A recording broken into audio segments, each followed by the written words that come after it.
Bem-vindas novamente, camaradas. Esse é o Ataque, o podcast preferido de vocês sobre política de esquerda e videogames. Hoje vamos pensar as coletividades e os videogames. De que maneira os videogames podem se organizar coletivamente e fazer com que pensemos o nosso mundo de uma maneira completamente diferenciada. Até onde temos que bater de frente, como temos batido, com noções como empreendedorismo, ou então a organização capitalista que diz que o videogame é puro entretenimento e logo deve gerar lucro. As recentes manifestações em relação tanto a visões mais tradicionais dentro do videogame, como os grandes eventos, como o Big Festival, por exemplo, em contraponto a novas organizações pequenas como a Game Workers Unite, o Peteca, e as relações de crítica e organização dessas duas instâncias, até onde essas comparações nos mostram as diferentes formas que o videogame tem se manifestado e as diferentes coisas que podemos construir novo com o videogame. Então, nos acompanhe nessa discussão ferrenha sobre organização coletiva e videogame.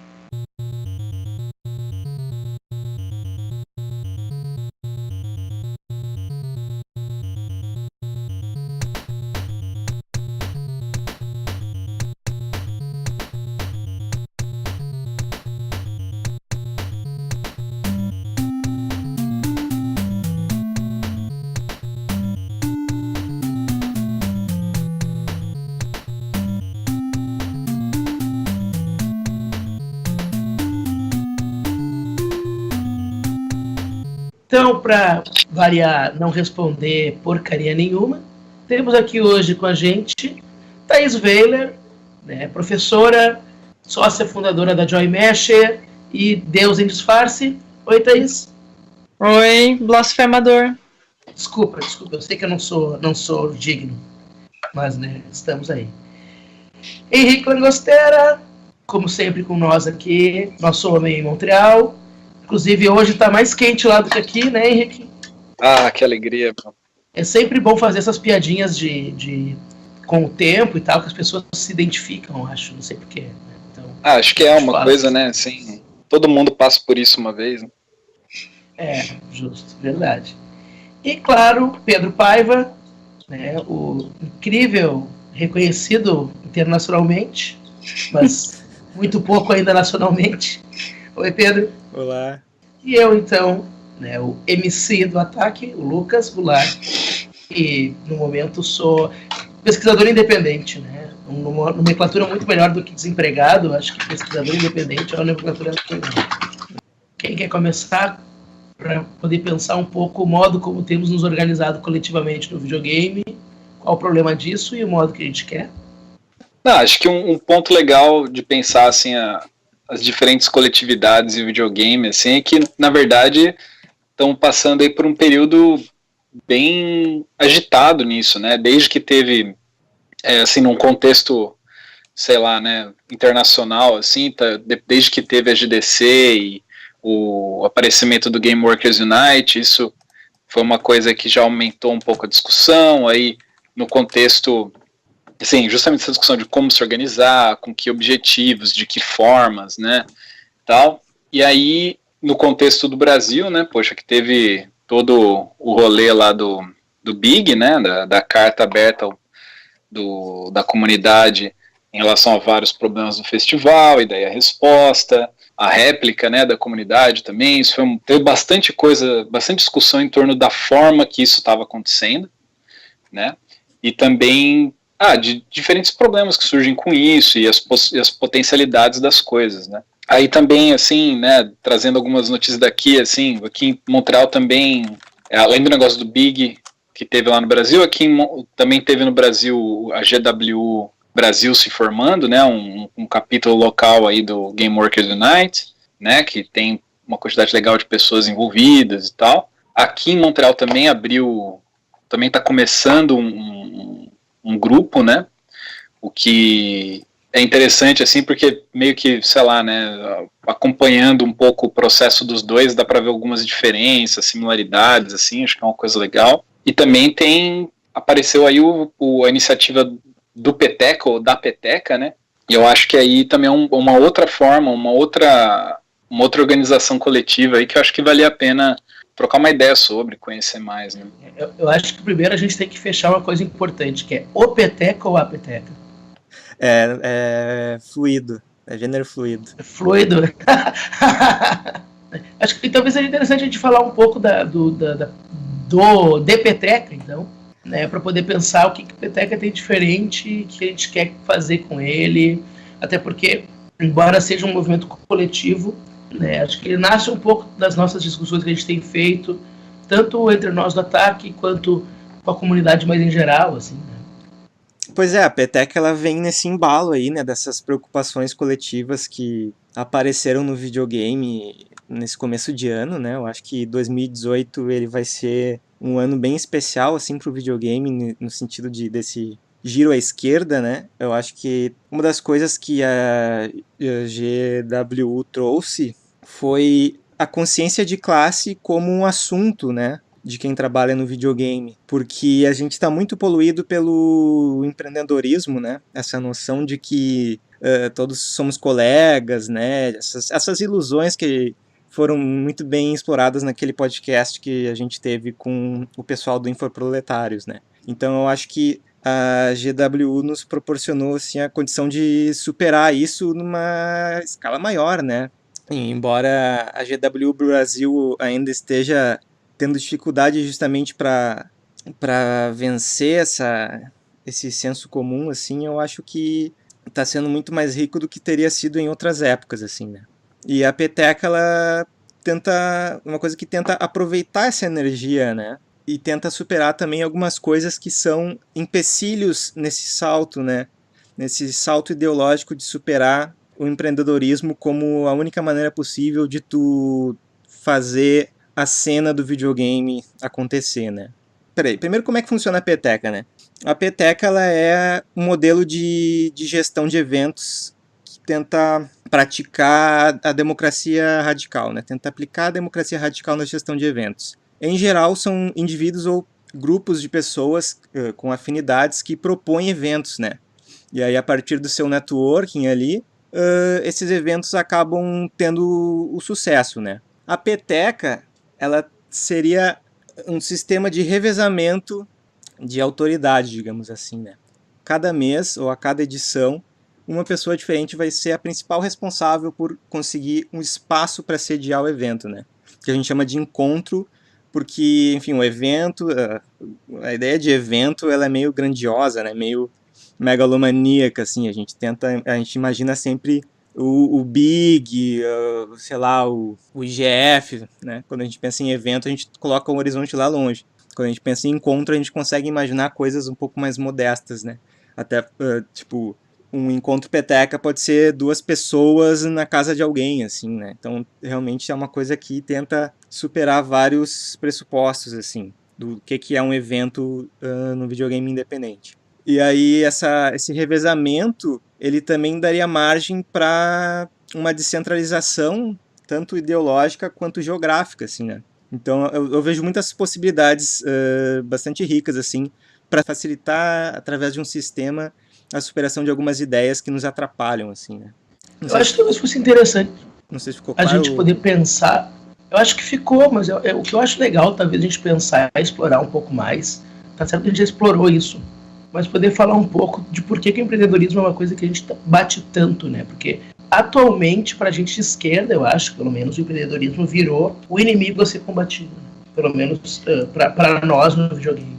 Então, eu acho que é legal a gente poder falar um pouco mais sobre isso, assim, pensar que o empreendedorismo, ele é uma coisa que mantém uma ligação e um coletivo muito pouco articulado, né?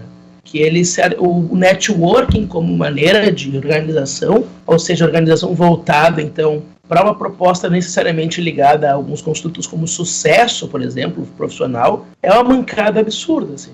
Eu acho que é legal a gente poder circunscrever isso, porque a gente tem batido muito no empreendedorismo e às vezes as pessoas não entendem porque o empreendedorismo se coloca como um termo um pouco neutro às vezes, quando na verdade é um termo completamente dotado de uma ideologia muito complicada, entende? E muito limitadora da ação, assim.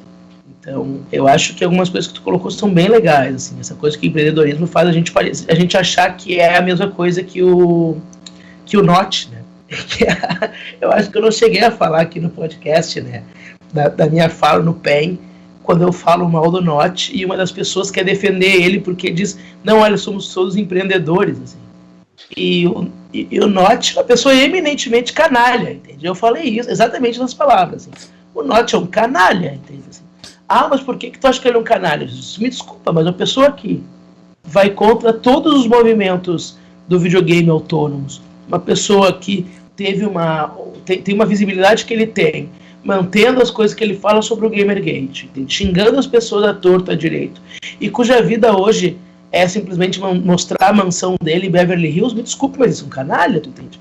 Inclusive eu dei uma palestra numa universidade de jogos esses dias, e saí conversando com uma pessoa, e a pessoa disse assim, ah, mas se ele ganhou o dinheiro dele, é direito dele mostrar isso. E eu disse pra ele, por que a gente ainda acha isso, entende? Por que a gente ainda acha que a pessoa tem direito de demonstrar que entre aspas, deu certo sendo canalha, sabe? Então, o quanto que os empreendedores, mesmo que não sejam canalhas, se identificam com um certo sonho, né? E tem a ver, então, com as questões que eu acabei escrevendo e não publiquei, acho que eu até vou publicar agora, né? Da minha fala no Paim, que tem a ver com um certo sonho que só mantém a gente numa merda, numa enrascada, tu entende? A gente mantém esse sonho de ser igual a essas pessoas, e isso mantém o videogame ruim e podre como está dessa mesma maneira, né? Porque o que faz com que as pessoas que deu certo podem ser escrotas, entende? Eu acho que um dos grandes problemas da ideia, a grande armadilha da ideia do empreendedorismo é que a galera acha que é neutro, ou acha que é bonito, ou acha que é legal, porque pensa, não, eu vou estar mostrando o que eu tenho de melhor, e eu vou conseguir, e eu vou fazer o meu melhor, e ajudar a vida das pessoas, etc. Mas ele esquece que para ele chegar lá, isso vem às custas e detrimento de várias outras pessoas que não vão chegar lá.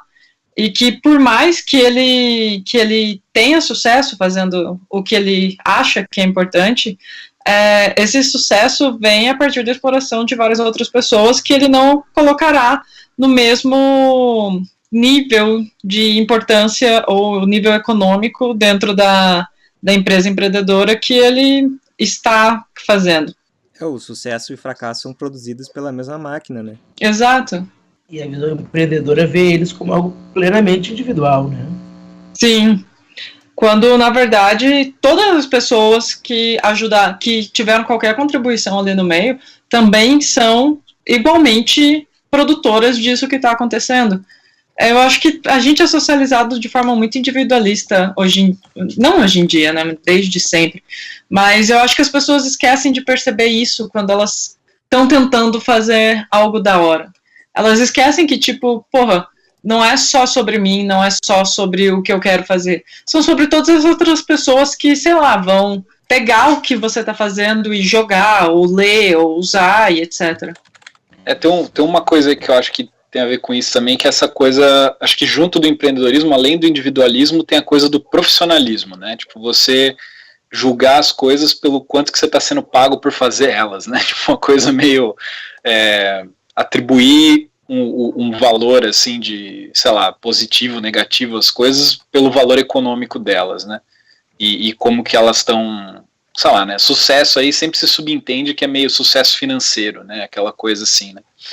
E às vezes o sucesso financeiro é só, sei lá, o sucesso de crítica e o sucesso financeiro acabam sendo meio que a mesma coisa, né? Tipo, sei lá, pra mim um exemplo é um pouco, sei lá, às vezes você vai em algum evento, alguma situação assim, as pessoas, tipo, você tá mostrando algum projeto, alguma coisa, várias vezes aconteceu comigo, assim, depois que a pessoa pega, olha, joga o jogo e fala, pô, legal, e como é que você vai vender isso? Né? E aí você fica, poxa, né? Tipo, não sei, não pode ser que seja uma questão importante para aquele jogo, mas normalmente, sei lá, no meu caso especificamente não era tanto, né? Então fica uma coisa muito de, às vezes eu me pergunto quanto que a pessoa está interessada em saber como que você vai vender aquilo, né? Sei lá, as formas que você vai, sei lá, mercantilizar o que você fez, mas eu acho que também é quase uma coisa de como que eu devo me posicionar em relação a esse projeto, assim, sabe? Ele é uma coisa profissional ou ele é uma coisa amadora, manja? E eu acho que isso é uma coisa muito tóxica, né? Porque, tipo, o acesso e a possibilidade de você produzir coisas que encaixam dentro desse mercado é muito restrita, é um negócio muito cheio de plataformas que limitam o seu acesso, cheio de barreiras, assim, que são muito pervasivas, que estão, assim, em tudo que é canto. Então, essa ideia do profissionalismo, assim, ela tá embutida nela, tem muito uma coisa de elitismo, tem muito uma coisa de exclusividade, assim, né, que é muito tóxica, porque o que é visível é aquilo que é quantificável, é aquilo que você consegue dizer, olha, aquela pessoa ali produziu X% do jogo, sabe, quase, assim, né, e eu acho que isso é uma coisa que apaga muito da especificidade de cada pessoa, sabe, tipo, e das diferentes contribuições que as pessoas têm, sabe, tipo, que nem a Thais estava falando, poxa, tipo, sei lá, você faz um jogo, não é só você que fez o jogo, mas é todo o seu entorno que fez aquele jogo, sabe, todo mundo então isso é super, assumir com isso, né, tipo, é realmente prejudicial, assim. Aproveitando o seu ponto, Henrique, eu vejo na nossa área não só essa mercantilização da produção cultural e artística, como a mercantilização das pessoas que fizeram. Eu já vi muita gente falando mal de alguns desenvolvedores ou de alguns alunos, etc., por não fazer o projeto ou o jogo de uma focando lucro ou focando rentabilidade. Como se isso fosse algo negativo, como se isso fosse inerentemente ruim. Tipo, poxa, existem tantas formas de pensar um jogo, todo jogo a gente tem que pensar na forma que a gente vai viver financeiramente dele. Isso eu acho tão negativo, até para o desenvolvimento do nosso meio. Eu acho que isso traz algumas variações que são dentro do mundo dessa produção que são horrorosas, entre elas a visão de público-alvo, por exemplo. Bom, hoje tu tem essa questão do público-alvo e quando tu vai pensar entrada de outras pessoas dentro do jogo, entende? Assim, de outros coletivos que não estão historicamente jogando tanto videogame ou que não são considerados gamers, por exemplo, né, mulheres, pessoal LGBT, tu pensa no público-alvo. Assim, vou fazer um público-alvo mulheres, público-alvo LGBT. E tu acaba mantendo uma cultura que ela é centrada somente na possibilidade de venda. E a possibilidade de venda está necessariamente em agradar e manter o produto completamente igual, né? Tá em si mesmar aquela coisa, né? Tem uma fala que eu tô ficando muito preocupado com algumas coisas, né? E eu até tô com medo de falar mal de uma coisa que eu acho que a Thaís foi que falou. Mas, né, a gente já, se é pra falar mal dos amigos, que vai na frente deles. Mas esses dias eu li uma pessoa que disse que se tu conseguir explicar o teu jogo dizendo ele é tipo o jogo tal, mas a diferença da mecânica é essa, isso é um bom jogo, assim. Isso me deixa preocupado com uma série de questões, tu entende? E as questões são, por exemplo, que eu acho que o público que joga jogos e o público nerd virou um público que só consegue se autorreferenciar o tempo inteiro. Se tu pega os anos 80, por exemplo, ou os anos 90, né, o pessoal que trazia, o pessoal traziam coisas para os jogos, entende? Eu devo ter falado, que eu tenho falado muito nisso ultimamente, mas eu estava lendo sobre o Tim Follin, né? O Tim Follin, o cara que faz música, fazia muita música por NES, pro Amiga e tal. E o quanto que ele traz toda uma bagagem de rock progressivo, entende? Pro videogame, para tentar, e tentou ali, entende? Com todas as limitações do NES e do Amiga, e do Commodore também, fazer aquilo que ele queria, assim, trazer coisas de fora.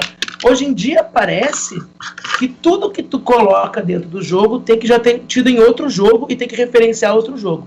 Quando não tá ali só para referenciar, né, e tu identificar alguma coisa de outro jogo, virou uma coisa ativa, tu entende? Assim, tipo, se sentir num coletivo por coisas que estão cada vez mais em si mesmadas, assim, né? E eu acho que isso provém de uma visão de público-alvo, né, que vem com essa visão do negócio. Eu acho que, entre outras coisas, rapidinho, só pra dizer, entre outras coisas, o que nos traz como problemática hoje essas visões que a gente não consegue sair de um vocabulário e de uma ferramenta que provém do mercado. Entende? Eu acho que pior do que essas, não digo pior, mas assim, complementando essas coisas que vocês falam de tem que ser profissional, de como ser achado, parece que a gente tem dificuldade de achar ferramentas de falar e pensar jogos fora de uma lógica do mercado. Eu concordo contigo 1 zilhão de vezes na parte sobre que atualmente parece que jogos são sua autorreferenciação. Parece que um tá vomitando na boca do outro e tá todo mundo tentando fazer o mesmo jogo. Mas eu não acho que isso vem da visão do público-alvo. Eu acredito que sim, vem da ideia da visão mercantil de público-alvo, mas pelo menos a forma que eu tento ensinar público-alvo para os meus alunos não é tipo 25 a 30 anos de idade, mulher, etc. A nossa definição de público-alvo, pelo menos da forma que eu vejo, vem muito mais de habilidade e referência do jogador.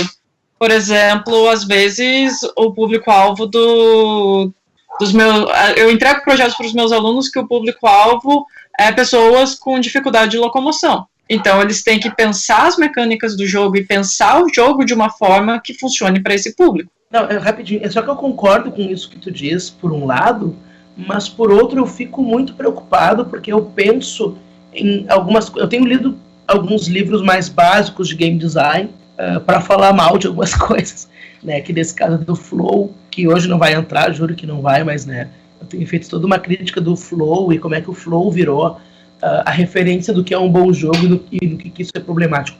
Mas eu penso muito no Just Shell, né, no The Art of Game Design, onde a única maneira que ele consegue enxergar coletivos é como público-alvo, né? Então, por favor, não vamos falar do Jesse Shell. Mas vamos falar mal dele. Ele não merece sua atenção, bebê. Ele não merece. Ele merece, porque todo mundo tem que ler ele, né? Ele merece atenção porque a gente tem que ler e dizer, olha, é uma forma muito porca de pensar coletivo, pensar só em público-alvo. Claro, né? Toda a forma como ele coloca dos Pink Games e tal. Mas eu acho interessante pensar isso, assim, o quanto que ferramentas provenientes, né, dessa visão, por mais que tu possa pensar público-alvo de uma forma diferente, eu acho que na forma como a maioria das pessoas pensa, é uma forma muito, muito ruim e muito limitada de pensar coletivo, e é a única forma que o empreendedorismo consegue. Não, eu queria falar relacionado a isso, assim, e depois eu falo o que eu estava querendo colocar, que é uma coisa assim, que eu acho que uma coisa é o termo público-alvo, quando ele está sendo usado com a ideia de qual que é a sua audiência em termos assim, quem são as pessoas que vão jogar. Eu acho que isso é uma coisa. E eu acho que esse é um uso, sei lá, específico disso, sabe? A questão é que também é um termo que é super carregado com isso com essa coisa vem da publicidade, né? Dessa visão da comunicação de massa, assim, né? Então, mas eu acho que a ideia de você ter, tipo, de você imaginar quem que vai jogar seu jogo como tendo determinadas características, ou um determinado grupo, ou pessoas que estão lidando com uma determinada questão, isso é normal, assim, sabe? Tipo, acho que é uma coisa super, acho que é natural, acho que até faz parte, assim, do processo, assim, sei lá, sempre que eu tô fazendo um jogo, eu meio que penso pra quem que eu tô fazendo esse jogo, sabe?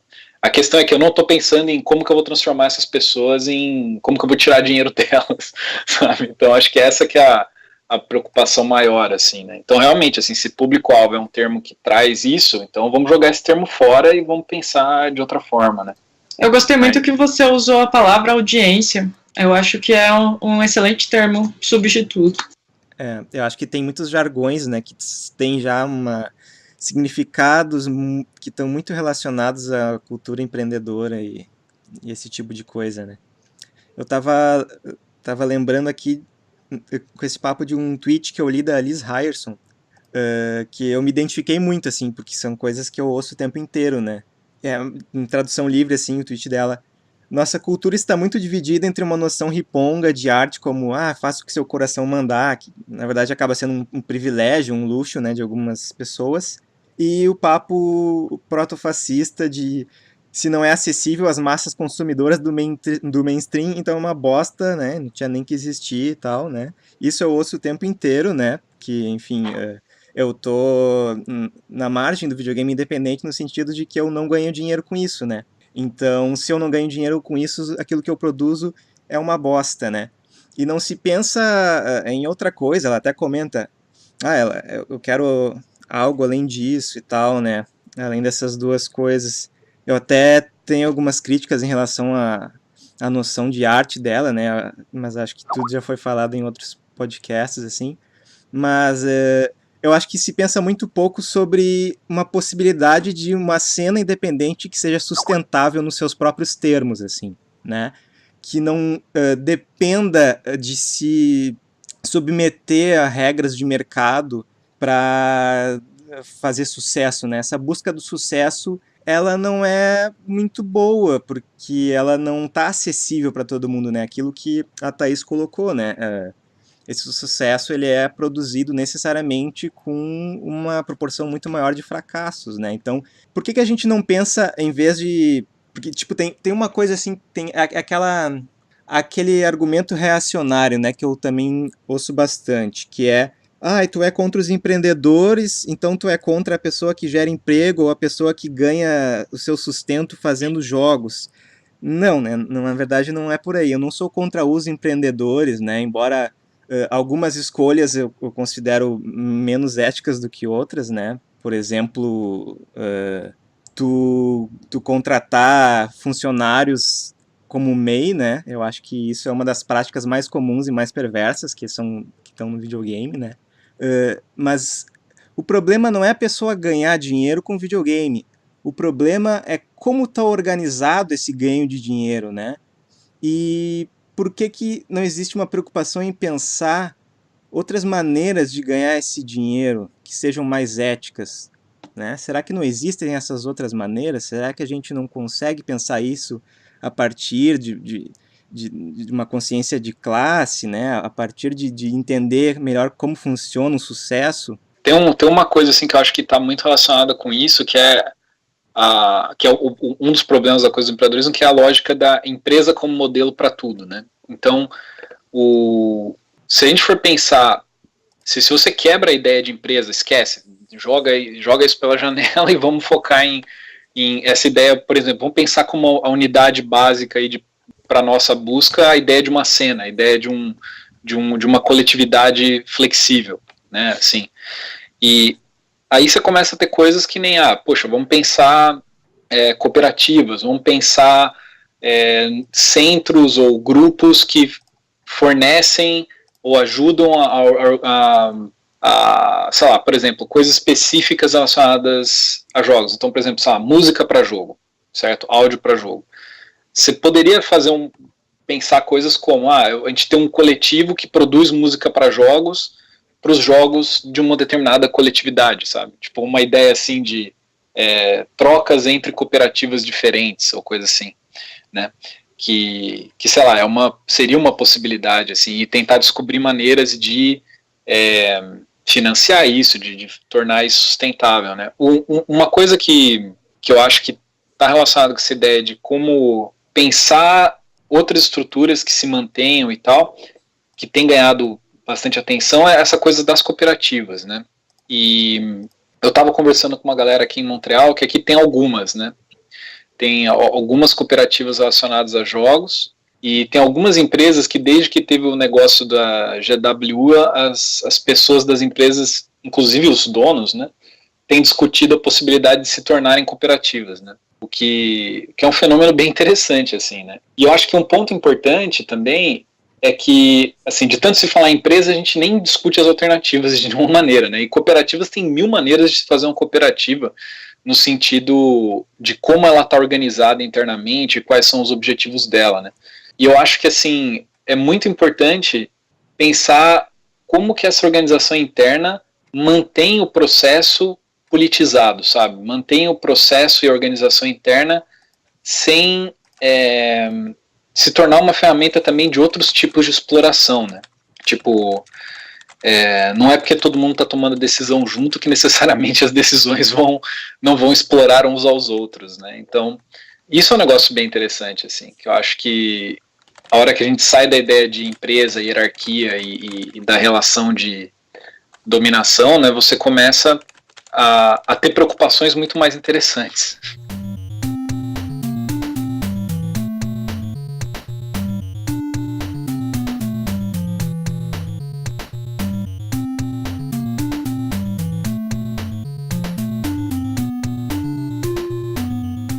Uma coisa que eu acho, assim, que a gente tem que superar também é um certo fatalismo, né, em relação ao capitalismo. Tipo, mas por que que tu contrata os teus funcionários como meio? Por que que tu abriu uma empresa tradicional em vez de investir numa cooperativa? Aí a pessoa, estamos no capitalismo, não, porque o governo, não, porque eu tenho que pagar imposto, não, porque eu tenho que lucrar. Tipo, na prática, esse fatalismo de o capitalismo me derrotou e eu não tive outra alternativa é a mesma coisa que um otimismo eufórico, né? Porque ele produz a mesma dinâmica que qualquer um em defesa do capitalismo e com uma prática totalmente acrítica vai produzir, né? Tipo, não é porque tu tá buscando outras maneiras de se organizar que não sejam, né, que não enfatizem a dinâmica capitalista, a lógica capitalista, que tu vai estar te sacrificando economicamente, né? Tu pode ainda estar num contexto capitalista, conseguindo sustentar uma iniciativa, conseguindo sustentar os indivíduos e os grupos que dependem dessa iniciativa, né? Sem ser um mote da vida, né? E aí eu lembro, por exemplo, acho que o hip hop é sempre uma excelente referência pra gente, que é, né, como uma cena, assim. E eu me lembro, uma prática muito comum são as crews, né, no hip hop, que são vários artistas se juntam para lançar um disco porque, enfim, não existe a condição de se lançar carreiras individuais, carreira solo, né? Então, mesmo inserido no mercado, existem maneiras de organizar uma solidariedade de sobrevivência ali no mercado, né? E nem sequer essas alternativas a gente está considerando. Eu acho que a gente poderia começar a considerar, né, tomar alguns exemplos aí de fora do videogame, né, e aí a gente volta naquela coisa do videogame ser muito autocentrado, e ele não é só autocentrado no interior dos jogos, assim, um jogo é muito parecido com outro, não é só isso, mas ele também é muito autocentrado no sentido de que ele é fechado a outras referências organizativas, a outros funcionamentos, outras lógicas que não são aquelas que o videogame adota tradicionalmente, né? A gente tem que começar a se abrir a isso, né? Eu acho muito interessante que tu fale isso, porque eu tenho começado a dizer que eu falo sobre game design comunitário. E causa uma estranheza nas pessoas, entende? Assim, porque eu falo, enfim, de cenas culturais que usam os jogos e tal, principalmente as cenas queer norte-americanas. E quando eu falo game design comunitário, as pessoas olham como se eu estivesse falando uma coisa que não faz o menor sentido, assim, né? Eu ia brincar coisa que não faz o menor sentido, como dizer que, sei lá, que anarquismo é coisa de direita, mas enfim, né, as pessoas acham que isso faz super sentido. Mas então é interessante ver isso, assim, quando a gente tem que começar também a usar umas palavras diferenciadas, entende? E, assim, eu acho que repensar a forma organizativa é interessante também, mas ver que no videogame já teve formas muito mais interessantes do que hoje, né? Se tu for ver um monte de o pessoal que programava para Commodore e Amiga na Inglaterra, ou o pessoal que começou a fazer, que faz mods, né? São comunidades muito mais interessantes. O problema é que essas comunidades de mods acabam, quando alguém fica famoso, essa pessoa acaba se dizendo empreendedor, ao invés de repensar uma forma de se colocando aquela comunidade que ele estava junto. Porque eu duvido que o Notch não venha de uma comunidade de mods, tu entende? Porque toda a filosofia por trás do Minecraft, ele é uma coisa meio do mod, entende? Uhum. Aparentemente, ele pegou um projeto de outra pessoa, de outra equipe, que tinha sido abandonado. E ainda tinha uma fanbase, e foi aí que ele se inspirou inicialmente no Minecraft. Pois é, né? Essas coisas a gente esquece, assim. Só rapidamente. Uma coisa da qual o capitalismo é muito bom em fazer, e a gente não pode nunca esquecer que quando a gente usa coisas que provêm, então, de organizações majoritariamente voltadas para o lucro e para a manutenção da individualidade, do modelo indivíduo, é que o capitalismo tem uma política de esquecimento. Uhum. O capitalismo tardio tem uma política de esquecimento que faz com que a gente não veja de onde vêm as coisas que a gente tem. E possa pensar que o fulano está sozinho. O Manfred sozinho provém de uma política de esquecimento, de apagamento, da qual o capitalismo tardio é especialista, né? Só uma nota a respeito de game design coletivo. Todas as vezes que eu trabalhei com mais de um game designer, por exemplo, algum tempo atrás eu trabalhava numa equipe com uns 4 ou 5 game designers, eu tentava passar para eles a ideia de que um game designer não é uma mente criativa. Game designer é um editor de todo o conteúdo, ideias e etc. que a equipe inteira está fazendo. Game designer não é um gênio que cria as coisas e faz as coisas criativamente. O game designer é a pessoa que escuta o que todo mundo dentro da equipe tem a dizer e vai pensar nas melhores formas de implementar isso, ou vai pensar quais funcionam melhor ali dentro, ou testar elas para ver quais funcionam melhor. E eu acho que isso é uma coisa que ajuda bastante no funcionamento de algumas equipes. E dialoga também com um repertório mais amplo que está fora da equipe, né? Que está ali na cidade, no mundo, né? Com certeza. Porque, tipo, você está fazendo o jogo para quem? Entrando de novo na ideia de audiência ou de público-alvo. Você está fazendo para você mesmo? Você está fazendo para outras 5 ou 6 pessoas que estão trabalhando com você? Ou você está fazendo para mais pessoas jogarem? Você precisa entender o que é legal para essas outras pessoas, sabe? Não só para esse seu idioleto que você acha que você apenas convive, sua bolinha. Eu tava lembrando aqui é meio nada a ver, mas tem a ver, assim, da treta do Sarcófago com Sepultura, né? Que são, assim, as grandes bandas do metal brasileiro, né? Uma fez sucesso e a outra não. E qual é a treta, né? Eu não sei se eles ainda se odeiam, mas eles se odiavam, né? Se odiaram por muito tempo, assim. Porque quando o Sepultura estourou, não houve, assim, uma preocupação em divulgar a cena, né? Foi uma coisa meio, assim, a banda foda do nada, assim. Mas a cena de Belo Horizonte, de onde saiu Sepultura, era muito rica e Sarcófago reinava na cena local, né? Mas a Sarcófago desapareceu quando Sepultura atingiu o sucesso mundial estrondoso, né? Então, a gente pode pegar essa treta do metal nacional e analisar, assim, será que a gente não tá tomando essa dinâmica, essa dinâmica da fama e tornando ela uma coisa comum? Porque se ela é considerada antiética, foi considerada antiética no metal nesse episódio, por que ela é corriqueira, comum e aceitável no videogame?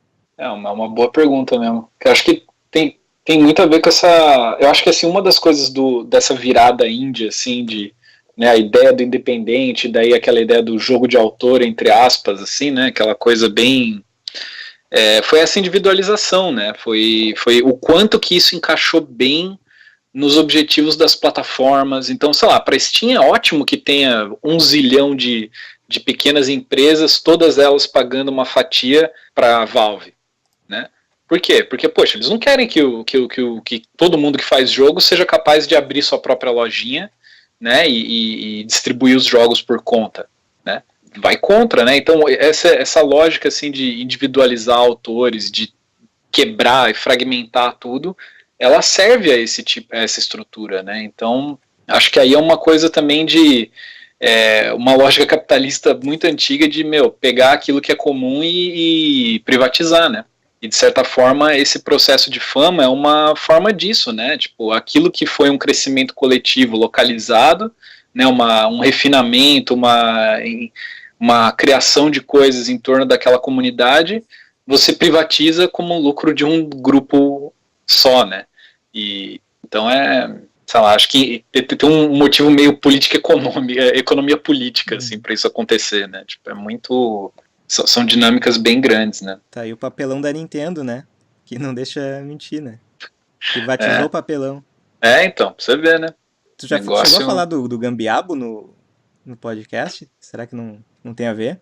Bem, o Gambiabo é um projeto, assim, que é justamente meio que sobre isso, assim, sobre essa coisa de como tem práticas, né, e criações que são criações comunitárias, né, que são criações que circulam, assim, pela internet, por diferentes lugares, né, então, sei lá, toda coisa de você criar controle alternativo ou de criar gambiarras para jogar um jogo, né, feitas com materiais baratos. Então, você vai no Instructables, tem trocentas instruções de como fazer coisas e relacionadas a jogos e tal.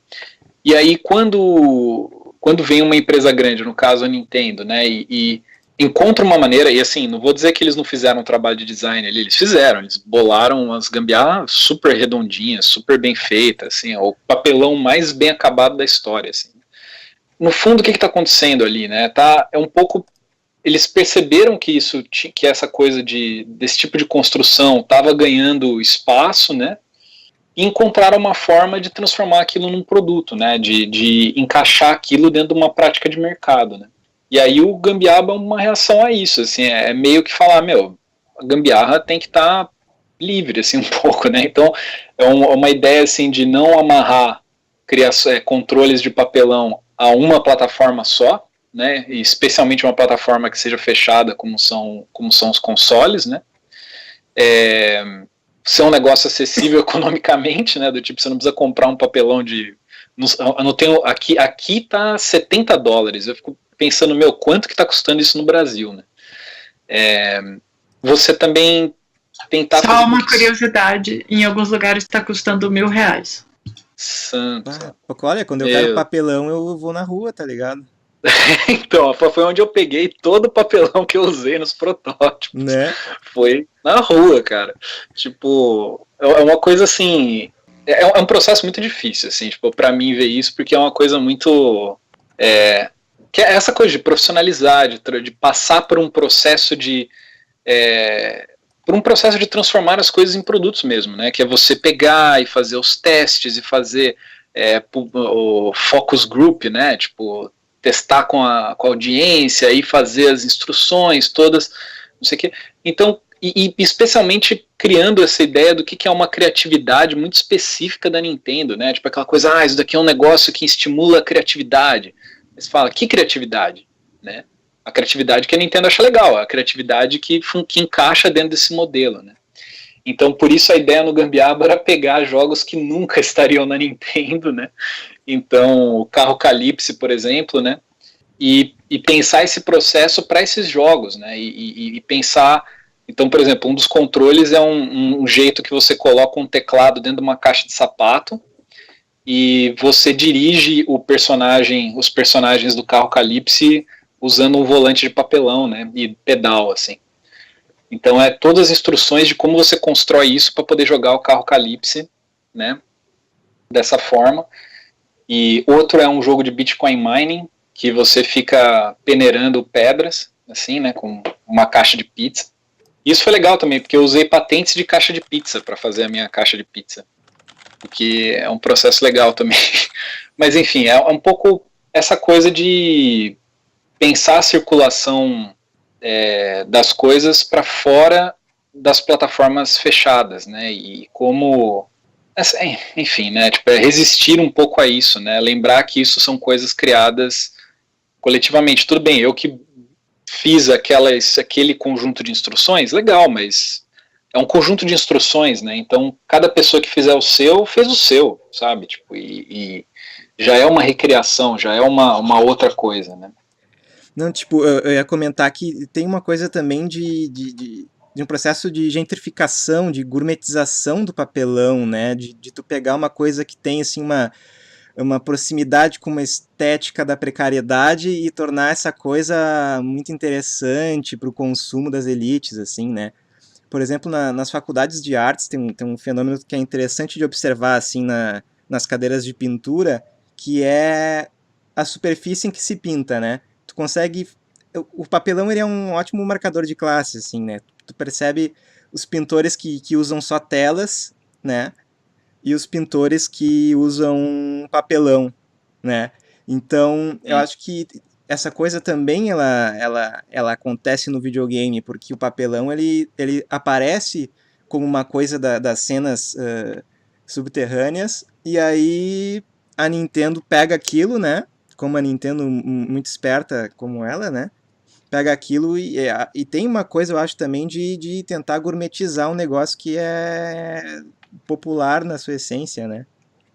Não, acho que isso é uma dinâmica que tá lá mesmo, assim, né? Tipo, agora é cool, né?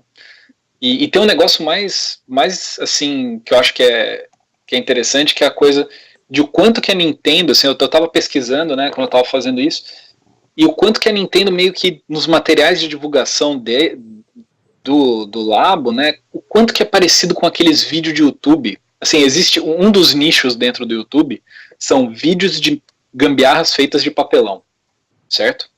E aí, é sempre umas gambiarras mecânicas, você já deve ter visto no Facebook alguma vez, assim, por exemplo, sei lá, um fliperama feito de papelão, com mola, com elástico e tal, usa uma bolinha de gude, sempre é colado com cola quente, tem um fundo branco e uma trilha sonora ruim, assim.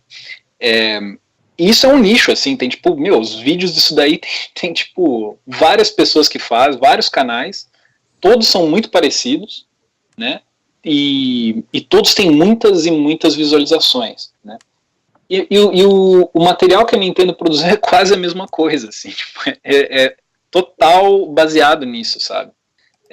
Então também tem uma coisa disso, assim, de gourmetizar e viralizar, sabe.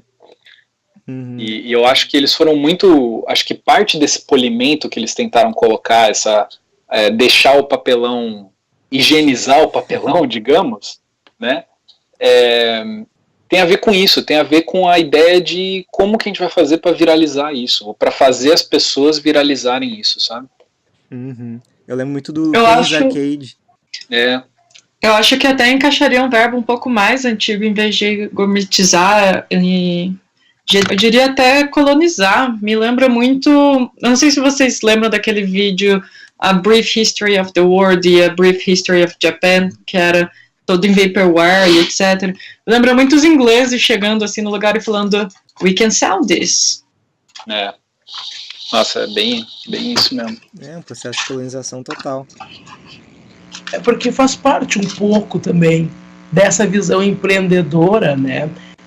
Eu lembro, agora eu não vou lembrar o nome da autora, mas eu posso ali dar uma olhada depois, que ela diz que a própria identidade nerd tem a ver com isso de querer ser o cara que inventou alguma coisa, ou que entendeu que aquilo era o futuro, ou que ganhou em cima de alguma coisa que outras pessoas não viram o interesse, né? Porque é isso que é engraçado. É como se as outras pessoas não vissem o interesse, mas a realidade é que todas aquelas pessoas participaram da produção daquilo. Tu simplesmente ignora eles, né? Tu simplesmente passa por cima e apaga a importância dessas outras pessoas, como se tu tivesse descoberto, né? A visão da descoberta.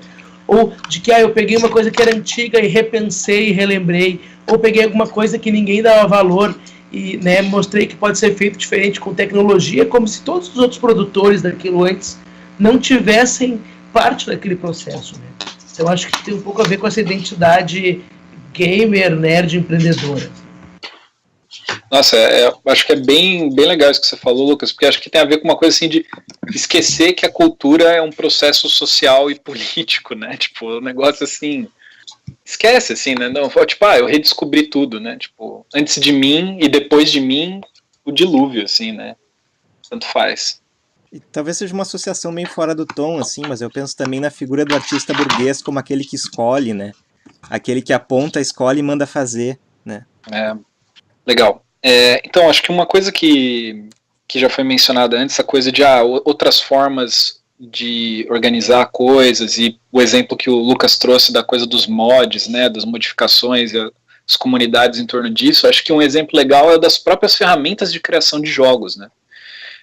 Tem várias ferramentas que foram criadas e que são criadas por comunidades, né, de uma forma distribuída, de uma forma coletiva, né? Então, e que tem uma preocupação em manter isso como um processo aberto, coletivo, distribuído, sabe? Então, e ferramentas com níveis de complexidade e tipos de design muito diferentes. Então, um exemplo interessante, assim, é o exemplo da engine, né, o motor de jogos aí é o Godot, né? Que começou como um projeto de uma equipe da Argentina, né? E que é um projeto de software aberto. É uma ferramenta impressionante, assim, faz jogo 2D, 3D, você consegue programar visualmente, dá para programar com várias linguagens, tem um monte, não, assim, tem funcionalidade pra caramba, né? A ideia deles é meio que fazer quase uma Unity software livre, assim, né? E é muito interessante porque justamente eles estão num constante processo de tentar encontrar maneiras de manter aquilo sustentável, né? E então no caso deles acho que eles têm um Patreon, que aí o objetivo do Patreon é conseguir dinheiro para pagar o salário de quem está fazendo o jogo, de quem está fazendo a ferramenta em tempo pleno, assim. Enquanto isso, a ferramenta é gratuita, o código está aberto, eles aceitam contribuições, eles discutem isso, tem todo um código de conduta, documentação, tal. E tem muitas outras ferramentas que também foram criadas nessa lógica, né? E é interessante porque tem esse modelo e tem essa ideia de negócio distribuído, coletivo e tal, mas também você pode usar a mesma lógica de distribuído e coletivo e transformar no mercado. E é isso, por exemplo, que a Unity fez com a parte de plugins, né, a parte de extensões dela. Então você olha lá e você não é que você vai achar uma ferramenta, uma biblioteca aberta que alguém fez, que faz uma coisa específica lá para você usar na ferramenta. Não, é uma asset store. Então é um lugar onde você compra produtos e esses produtos são soluções que outras pessoas fizeram, sabe? É interessante pensar que as ferramentas livres, assim, elas têm esse outro formato de organizar coisas, né? E como o mercado está sempre de olho em como, né, as empresas estão sempre de olho em como transformar isso em mercado também, sabe? Então é interessante. Você pega e olha assim, tem um monte de projeto de plugins e extensões para Unity que começaram como software livre, e aí a pessoa que está criando fala, já era, eu vou vender isso na Asset Store, e aí fecha, ou então para de manter a versão livre e vende na Asset Store e pronto, já era, sabe? Então, sei lá, era um exemplo que eu achei que valia comentar aí. Novamente, o capitalismo ou capitalistas colonizando coisas que começaram com o desenvolvimento coletivo, né? Total, eu acho que o que eu acho interessante assim também dessas ferramentas de software livre é que sempre tem essa coisa de, poxa, como é que a gente vai fazer se o produto é de graça, né, e a gente não está querendo vender as pessoas para pagar, né, que é, sabe, colocar publicidade e por aí vai, né, entre aspas, né, o público seu produto, né, como que você faz, né? Então, sei lá, tem essas ideias de coisas como o Patreon e tal. Claro que o Patreon tem problemas também, porque tem a coisa de que vai uma parcela grande para esse intermediário, né? E também é uma coisa muito ampla, assim. Eu fico pensando, seria interessante se a gente conseguisse criar, se fosse possível, alternativas de escala menor, né? Uma alternativa no nível dos encontros e não dos eventos, né? Eu fui até abrir a página do Godot e vi aqui o Patreon deles e tal. E daí eu fiquei pensando, é legal que a comunidade esteja bancando essa galera que está fazendo esse trabalho da hora de forma gratuita e aberta, mas eu fico pensando como que eles se bancaram antes de ter qualquer produto viável para as pessoas usarem e utilizarem, sabe? E talvez esse seja a solução encontro versus evento, porque, como essas pessoas fazendo essas coisas da hora, pequenas, no mundo inteiro, como elas bancam elas mesmas até elas terem essa coisa legal para poder mostrar. Eu tenho uma pergunta pior que isso. Como é que a gente vai fazer isso no Brasil, tu entende? Porque em todos os outros lugares tu vê esse tipo de iniciativa é muito mais fácil. Aqui a gente é obrigado. Eu me lembro que eu estava nos Estados Unidos e tinha gente que dizia assim, antes de fazer meu PhD eu resolvi viver da minha arte por uns 8 anos, entende? Quem é que consegue fazer isso no Brasil, entende? E a pessoa era uma artista super experimental. Assim. Então é interessante pensar que no Brasil nos possibilita fazer isso também. É uma pergunta interessante, talvez. Então, uma coisa que eu acho interessante do caso do Godot, né, é que é Argentina, né? Não tá tão assim, né? Claro, é diferente, mas está bem mais próximo do contexto norte-americano, europeu, assim. Eu acho que assim que muitas dessas ferramentas elas começam com aquela coisa de é uma solução que está sendo criada, uma ferramenta que está sendo criada para um projeto específico, né? Que esse projeto específico é bancado de alguma forma, sei lá, é um projeto por encomenda, alguma outra coisa. E aí depois eles resolveram abrir isso, sabe? Eu acho que esse é o caso específico do Godot, e eu lembro que esse também era o caso específico da Unity, né? Era um estúdio pequeno e que daí fez isso, se eu não me engano, posso estar enganado. E também tem uma coisa que é assim, que é sempre um problema de software livre, que é uma coisa para se pensar, que é a coisa de que quem que tem o privilégio e a possibilidade de trabalhar num projeto sem receber nada, né, no começo, assim, né, ou então de forma voluntária, né. E isso também é uma coisa que tem uma distribuição muito, muito desigual, né, possibilidade de dedicar a isso, assim, né, e de desenvolver esse tipo de trabalho, né. Mas eu acho que, por exemplo, uma coisa que com certeza podia estar relacionada é, sei lá, edital, sabe? Tipo, iniciativas públicas. Ué, que banque que diga, então tá, você vai pegar o edital, legal, as coisas que você desenvolver, abre aí. Sabe? Tipo, o dinheiro é público, ué, então que o código seja, né? Uma coisa assim. Né? Nossa, isso foi o que me deixou mais puta na onda de editais que veio nos 2 últimos anos, que basicamente não é um edital para bancar jogos que seriam da hora, ou que vão ter um impacto positivo, ou que se viram para a sociedade e para a cultura brasileiras ou até mundial. Basicamente, esses editais são um acordo para lucro, para o próprio governo. Então, basicamente, é o governo servindo de publisher, dando um adiantamento para essa galera para cobrar logo em seguida. Que é um modelo muito limitado, né? E não só limitado, mas exatamente limitado, porque basicamente a seleção é baseada em quais projetos são rentáveis economicamente. É voltar àquela visão de que a gente só consegue falar de jogos quando a gente utiliza um objetivo e até palavras e ferramentas que só provém dessa visão mercadológica. Assim. Isso. Ou é isso, ou é serious games, entende? Não tem meio termo. Assim. Ou é serious games daqueles, não digo chatos, mas assim, clássicos, assim. É pra ensinar matemática, sim. Gente, a gente não pode só querer fazer um jogo massa aí de boa.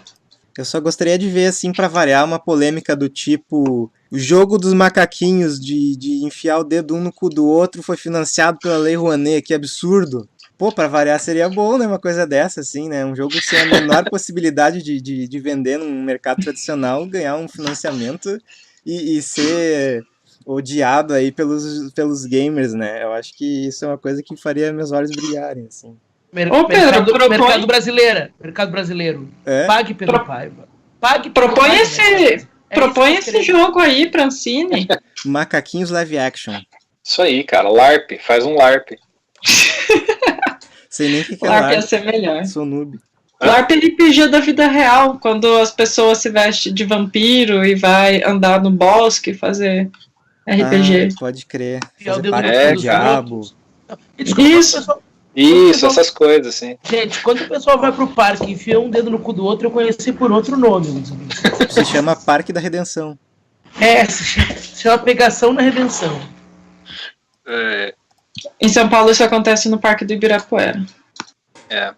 Aqui em Porto Alegre, eles até pensaram em cercar a Redenção para isso não acontecer mais de noite. Assim. Ia acontecer na cerca, né? Eu ouvi uma história muito legal aqui em Montreal sobre isso daí, pô. Tem um monte aqui, né? Tem um morrinho ali, uma montanha, né? Que tem um bosque. E aí, nesse bosque, era onde a galera ia, né? Fazer o seu rolê, né? E esse bosque fica logo atrás do bairro nobre da cidade. E aí, um dia lá, um governador, prefeito, sei lá o que, uma autoridade aí, ficou revoltada e mandou arrancar o bosque inteiro. Falou, não vai mais ter, já era. O que aconteceu? Começou a chover e só teve um monte de deslizamento de terra para cima do bairro nobre.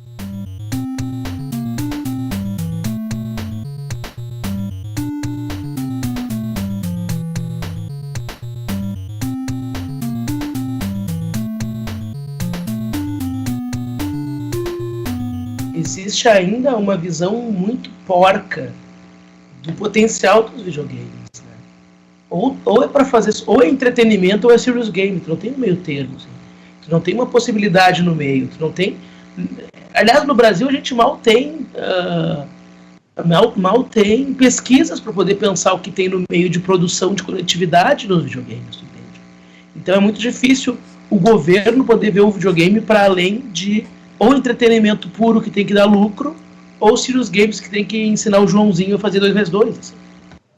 Uma coisa que eu tenho conversado com bastante gente aqui são pessoas que justamente assim, por exemplo, que estão envolvidos em projetos coletivos, em projetos que são para a comunidade, assim, e que uma das ferramentas que acaba surgindo para tentar lidar com essa falta de investimento público e com essa falta de visão, assim, coletiva, entre aspas, assim, né, era justamente tentar entrar nas universidades ou tentar, porque ainda em alguma medida existe algum financiamento nas universidades por aqui, e tentar usar isso como ferramenta para agitar essas comunidades, assim, né, para tipo conseguir apoio para poder desenvolver esse tipo de trabalho, sabe? Então, um exemplo assim é uma conferência que chama Different Games, que acho que já existe aí já faz uns 4, 5 anos por aí, e que é um pouco isso, assim, tipo, ela tem uma filiação acadêmica e tal, mas você vai olhar o conteúdo e os grupos que eles estão tentando colocar em diálogo e tal, é bem essa linha de, outras formas de organizar jogos, sabe? Pois é, aqui nem isso a gente pode fazer porque o presidente Fear cortou o financiamento. A propósito, eu acho que a gente só devia chamar ele de presidente Fear a partir de agora. Sempre tem o crime, né? Sempre tem o crime. Acho que um comentário final assim é isso, de a gente aproveitar esse momento de diferentes iniciativas aparecendo, né, de ver essa diversidade de táticas assim, né, e de diferentes contextos dos jogos que a gente pode pensar novas formas de se organizar, né, seja na hora de fazer ferramentas para jogos, seja na hora de criar jogos, seja na hora de fazer jogos circularem pela sociedade, né, na hora de discutir jogos de forma crítica também, né, e tentar criar essas formas que estejam fora do que é o empresarial, fora do que é a lógica de competição e expropriação capitalista, né, e tentar buscar que essas formas sejam mais inclusivas e o mais, né, radicalmente democráticas aí que a gente conseguir imaginar e conseguir realizar, né. Eu gostei muito do que o Lucas falou sobre não idealizar o passado e nem o futuro, né, mas olhar essas oportunidades, assim, as brechas que o presente abre aí, né, e eu acho que agora a gente está num momento interessante mesmo, né, então acho que seria bem legal, bem importante, assim, essas discussões continuarem acontecendo nos diversos espaços, né, e que mais gente entre nessas conversas, né, e contribua aí para ir fazendo as coisas. Valeu, Henrique. Thaís, quer dar a tua consideração final? A minha consideração final é para todos os babies que estão nos ouvindo, esses jovens que fazem jogos, que tipo, mesmo que você goste de fazer jogo sozinho, de boa, faz seu jogo aí, mas sempre lembra das pessoas que estão do seu lado, dos tutoriais na internet que você usou para saber fazer o que você faz hoje, dos seus colegas na escola, na faculdade, ou da sua rua que te apoiam, ou que te dão ideias, ou que jogam um jogo e te dão sugestões. Todas essas pessoas, elas são pessoas, por mais que você só tenha contato com elas por meio de texto ou por meio de vídeo, e elas também têm uma certa coautoria nessas coisas que você fez. Então, tenta sempre lembrar disso e como você pode também contribuir para essas pessoas ou para os jovens no futuro que também vão estar na mesma posição que você. Ótimo, muito obrigado.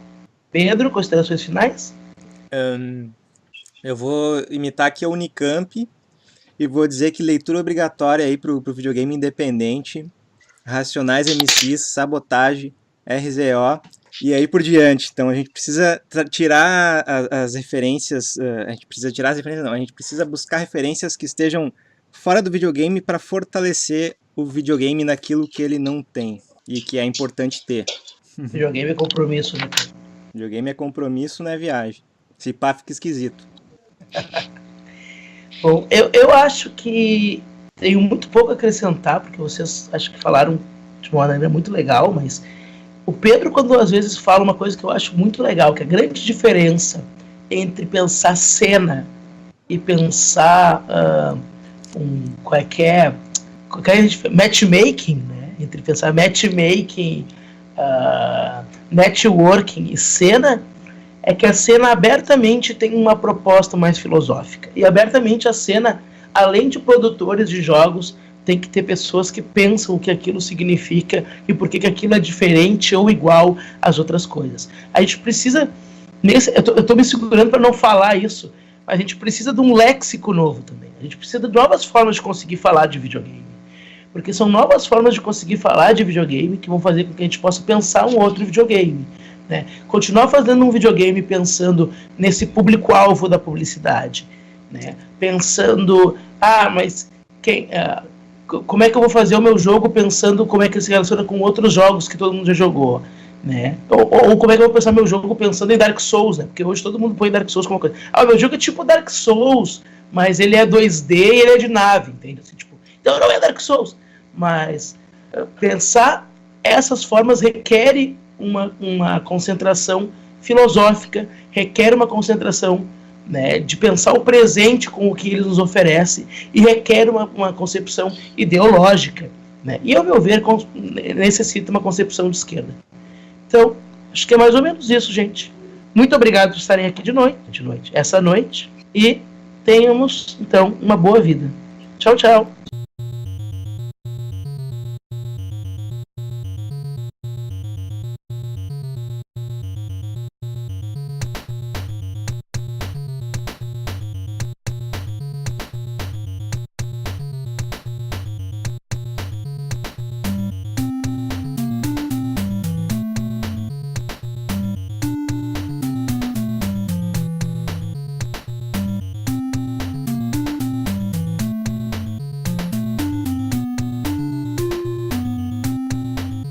Será que a gente não se encaminha pro fim? Pode ser, mas vai ser o menor podcast já feito, assim, tipo 40 minutos só. O pessoal vai achar assim, o que vai acontecer com as pessoas? Eu aprovo que eu tô com sono já, porque eu sou velho. Eu tô fazendo outras coisas aqui junto. O que você tá fazendo, Lucas? Eu tô organizando eu vou fazer uma fala sobre a minha tese amanhã. Que rica! No grupo da Adriana. Da hora. Parabéns. Eu fico super feliz. As pessoas adoram me chamar pra falar de graça, gente. O problema é que ninguém quer me pagar. Puta, sério? Não vou te pagar? Claro que não. Mas paga pra falar? Alguém paga no Brasil? Mas acho que tu tem que ir lá falar e depois fazer um cocô no meio do negócio. Entendi. Acho que eu vou começar a fazer isso, porque eu nunca me pagaram. Aí tem duas coisas que não vão acontecer. Não vão me chamar e não vão me pagar. Mas pelo menos tu fez o cocô lá. Mas aí eu tenho que me preocupar em estar com um cocô bom também. Isso é difícil, gente. Pô, cara, que... Toma Activia no dia antes. Não, eu tenho intolerância à lactose. É super ruim meu cocô. Então não vai dar, gente. Activia sem lactose. Que bom que eu tive esse comentário. Tomara que esse comentário entre no podcast, porque esses podcasts estão ficando completamente sem comentários vexaminosos meus, assim. Isso tá faltando mesmo. Sabe? Né? Assim, nunca mais falei de, sei lá, como é que era o nome daquele filme pornô zoofílico? Qual deles? O do porco. Era Seduzidas por um Porcão. Nunca mais falei de Seduzidas por um Porcão. Pois é. Saudades. Saudades de Seduzidas por um Porcão. Esse aí é o Lucas Raiz. O Seduzidas por um Porcão, eu nunca cheguei a ver ele em fita, assim. O que eu vi de verdade era um husky, o nome era Cachorrovski Fodovski. Esse eu realmente vi. Esse existe. Qual a nota? Materialmente. Não vi o filme, né? Eu vi só a fita. Assim. Tá aí, não. Mandar pra Ancine o jogo do Cachorrovski Fodovski. Cachorrovski Fodovski. É cultura brasileira, né? Olha, total. Da pior qualidade, que é a melhor. Mas eu tava lendo sobre pornô aqui no Brasil, e aparentemente a gente foi muito foda, tanto de sketch quanto de zoofilia, em especial para exportar, porque as leis trabalhistas na Europa e de alguns outros países um pouco mais desenvolvidos era muito complicada e não dava para fazer essas coisas de nicho. E daí, em especial, o cara que fez o Two Girls, One Cup, que aliás é uma produção brasileira para quem não sabe, ele era especializado em sketch e zoofilia. O Brasil é a capital mundial das atrocidades pornográficas. Porque a zoofilia é muito mal vista, né? Porque Por que será, né, gente? Ai, que coisa, que preconceito. Porque na filosofia do pornô, tu tem a coisa do sexo esclarecido e o consentimento é muito central. Isso, né? E aí, com os animais, tu não pode provar que existe ali um consentimento. Então essa é uma crítica que eu ouço bastante, que eu já ouvi, assim, que é agora, isso, assim. Sketch tá muito de boa. Inclusive, o Brasil, ele é inventor do pornô de peido, né? O pornô de peido, ele é um produto tipicamente brasileiro. O Brasil é precursor. Pornô de peido? Como assim? Pornô de peido, as pessoas ficam peidando uma da cara da outra. Você não chega a cagar, entendeu? Eu achava que era tesão naquele barulhinho, saca? Que às vezes, também é. Que às vezes pega demais. Mas é isso mesmo. No vaginal, tu diz. Peido de buceta, o peido de buceta. Não, Pedro, isso é muito mainstream, muito mainstream, Pedro. Mainstream. Mainstream é um nome bom pra um site, né? Um site de resenha de filmes de escatologia e zoofilia. Sou super a favor. Ancine, mais uma ideia aí. Dá dinheiro pra nós, Ancine. Vamos iniciar agora. Ideias que a Ancine deveria pagar. Assim, ao invés de pagar, sei lá, o que é que eles pagam? Pagar como é que é o nome daquele cara lá aquele cara do Big? Qualquer coisa. O Ale Machado? Não, o outro, aquele que ficou defendendo o Big, que é da Behold. O Venturelli. Ao invés de pagar o Venturelli, a Ancine poderia, fazer o jogo dos macaquinhos, enfiando o dedo no cu do outro. 2, criar uma associação de críticos de filme de zoofilia e sketch. E acho que Fisting entra também, tá? Sim. E o jogo, porra, do Ruskovski, Fodosky. Cachorrovski, Fodosky, o jogo. Cachorrovski, Fodosky, The Movie The Game. The Movie The Game. The Movie The Game é uma boa. O Ataque diz, todas essas produções organizariam muito melhor o videogame brasileiro do que dar dinheiro pro Big. A verdade é essa. Concordo. Aliás, isso é interessante, né? Eu me lembro da discussão que a gente estava tendo na carta do Big, enquanto fazia a carta, que uma das pessoas dizia exatamente isso, né? Que a gente dizia, olha, como eles têm edital público, a gente queria um pouco mais de... que desse para ver mais como é que eles gastam esse dinheiro. E a pessoa diz, não, tem que ver que se isso tá no edital. Não, sabe? Não, pelo amor de Deus, entende? Assim, e aí a gente começa com uma visão brasileira muito... É foda ficar falando mal de brasileiro, né?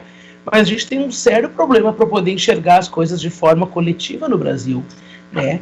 E aí a gente reclama que as pessoas, sei lá, quebram o telefone público, entende?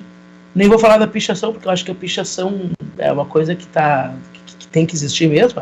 Quebrar telefone público eu acho questionável. Mas assim, porque o público no Brasil é de quem chegar primeiro, tu entende? Assim, e aí vira... E quando se pensa em edital, se pensa exatamente nisso, né? E aí você pensa aquilo que o Pedro falou aqui. É o capitalismo, é assim mesmo. Tu tem essa coisa que eu discordo do Pedro. Eu não acho que seja uma coisa desesperançosa. Eu acho que é uma coisa cínica. Né? É uma coisa eu acho que muito desse individualismo... Muito desse individualismo brasileiro vem da grande divisão de classes aqui, o quão grande ela é, assim... Porque a maior parte das pessoas que estão na base da pirâmide, elas não vê esperança nenhuma. Nem de ascender, nem de receber algo de volta do governo ou de qualquer outra instituição. Então, realmente, é público de quem vê primeiro. Desculpa, Pedro, eu te cortei. Não, eu que te cortei, desculpa. A gente se cortou mutuamente. Uhum. Quando tu pensa em público consumidor, tu não tem que pensar essas coisas, porque as pessoas dizem exatamente isso, né? Mas eu quero fazer joguinho, eu não quero pensar sobre isso. Né? Na fala que eu fiz semana passada na Unicinos aqui, na Semana Atômica, eu e a Aline, né? Eu acabei a fala com uma coisa meio Jodorowsky. Vocês já viram o Duna do Jodorowsky? Infelizmente. Não. Tu não gostou do Duna do Jodorowsky? Cara, é muito pretensioso. É muito peidante, como diria o Danilo. Cara, é totalmente pretensioso. E é por isso que é amável, porque é uma derrota pretensiosa, tu entende? Ele acreditava nisso for reals, é isso que me incomoda. Por que isso te incomoda? Me incomoda, pessoas pretensiosas me incomodam. E aqui eu tenho uma raiva pelo contrário, de gente que não é pretensiosa, tu entende? Assim. Então. Pra mim isso é central na discussão hoje, entende? Eu só quero fazer isso aqui. Pô, mas por que tu pode estar fazendo uma coisa muito maior, entende? E aí eu baixei o Jodorowsky, eu olhei para as pessoas e disse, vocês só querem fazer joguinho, mas por quê, entende? Por que vocês não querem mudar a realidade se é possível, entende? Uhum. Porque eu acho que a gente tá, né, assim, e eu acho que falta pretensão. Eu acho que, aí eu vou falar mal então dos hipsters, assim. Eu acho que tem uma coisa que me irrita cada vez mais, que é essa falta de pretensão dos hipsters, entre aspas, que na verdade não é uma falta de pretensão, tu entende? É uma falta de pretensão falsa que esconde uma tentativa de lidar com a possível frustração. Assim. Eu acho que ser pretencioso hoje é tu assumir que a frustração pode acontecer, mas que a gente podia muito mais, a gente só não está enxergando, tu entende? Eu tô lendo a Lauren Berlan, que é aquela mulher do otimismo cruel, e ela fala uma coisa ótima, que é a seguinte: a gente precisa de melhores maneiras de enxergar o presente, entende? Não enxergar o presente como uma extensão do passado e não enxergar o presente como um futuro que não começou ainda. Enxergar o presente pelo que ele oferece mesmo. E ela vai dizer que a gente tem que pensar nos marxistas, porque são eles os primeiros que vão falar sobre isso, né? E para mim ser pretencioso hoje é isso, assim, é assumir que tem um presente melhor aí, mais do que um futuro melhor ou um passado melhor, né? Um futuro melhor que a esquerda pensa, ou um passado melhor que a direita pensa, tem um presente melhor. Para mim, o videogame é a forma de enxergar um presente melhor. É uma possibilidade. Tô chorando, Lucas. Cuidado. E tu é uma chaleira, né? Que tá... É o filho da puta do Danilo. Já desligou, já. Cara, o Danilo, ele faz parte hoje do podcast mesmo sem saber, assim. Tá fazendo foley, né? Esse moleque, cara, mesmo quando ele tenta, ele não consegue ficar quieto. Danilo, te amamos. Danilo é legal, ele gosta de pirocas. Quem gosta de pirocas é legal. Ancine, tá aí a dica. Ancine, mais uma coisa. Piroca Simulator. Sei lá. Já deve ter. Não, fazer um compêndio. Um compêndio de todas as pirocas de jogos brasileiros. Tu fala isso, mas é engraçado. Tu sabe que o Robert Young tem uma fala dele que ele faz um compêndio de todos os jogos de sexo não heterossexuais. Assim. É bem interessante. Né? E o nome da fala é Aquele Dia em que eu pari lobos com a minha vagina. Porque tem um jogo exatamente sobre isso que se chama Convent, né? O Convent tu vai modificando tuas partes para que elas sirvam para combate, produção, mas do tipo aí tu cria lobos com a tua vagina, não. peitos e tal. Não, esse é o Black Sabbath. Black Sabbath, isso, perdão. Eu amo o Black Sabbath. Isso, é esse aí mesmo. Coven é outro, né? Eu não joguei Coven, mas eu sei que eu joguei Black Sabbath e é muito legal que você pode ter uma vagina de serpente. Isso. O que parece difícil de se imaginar, mas se você tentar o suficiente, você consegue. Ou você assistiu muito Zoofilia. Novamente, Ancine, ouça, gente, tem seu valor. Não tem, coitados dos animais. Né? Não é sério. Depende, se eles conseguirem dar consentimento, né? O MBL vai ficar chateado com a gente nesse episódio. Já ficou uma vez